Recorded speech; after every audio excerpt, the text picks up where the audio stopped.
Omwezi ogwedde poliisi y'eggwanga lya Uganda yimiriza enteekateeka ez'abannakibiina kya NUP oba National Unity Platform ez'okutalaga eggwanga nga bawandiisa abantu kusokunga okubegattako n'okugulawo yafeesi. Wabula leero bano balangiridde nga bagenda okutukiza enteekateeka zino. Leero bano nga bakulembeddwamu amakulu oludda olwa gavumenti mu Paalamenti Joel Ssenyonyi beeyanjudde ku kitebe kya poliisi Naggulu gye baayitibwa gye buvuddeko nga beevumbye akafubo n'abakulu akatakkiriziddwamu bannamawulire ng'ebifaananyi ebitono bye tufunye tubbiridde bibbirire nga n'abamu ku bannakibiina baganiddwa okuyingira.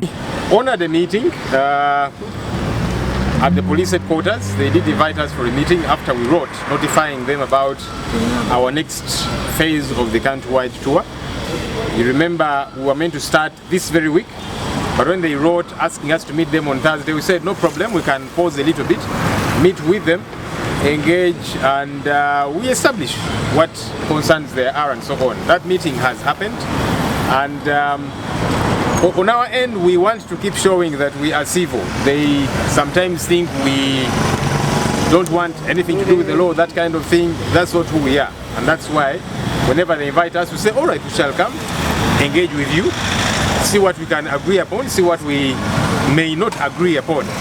Oluvuddeyo bano boogeddeko eri bannamawulire ne balambulula ku bivudde mu nsinkano gye babaddemu n'abakulu mu poliisi nga bateereddwako obukwakulizo omuli obutatambula n'abagoba ba boodabooda kye bagamba kino kyakubanyigiriza.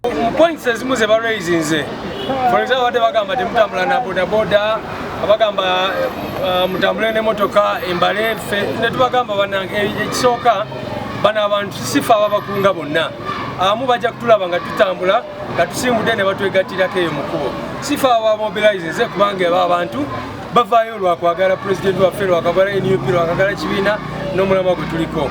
So Joel Ssenyonyi ne banne boogedde ku bantu abafiira mu kabenje ebitundu ebyensangi bwe baali boolekera Masaka nga basaasidde n'ab'eŋŋanda ez'abo baafiirwako abaabwe. We did see the accident that happened after we had gone ahead. We also learned of the accident, people that were coming to join us. Accidents do happen. It's very unfortunate. We did commiserate with the bereaved families. We established who these people were, connected with the families, and so on. On their part as police, they seemed to want to hold us as leaders accountable. We told them, but that cannot happen, because when we go out there, we'll be joined by many different people. Yes, people who love us, our supporters, and so on.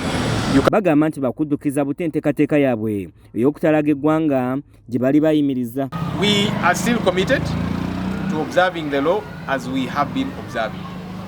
We are not going to sit at home because we are a registered political party.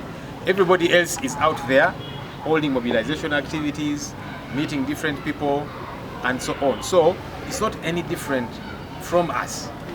And as we had notified, you were meant to start this week, but we are going to embark on our countrywide tour next week on Monday in Bundiwuju.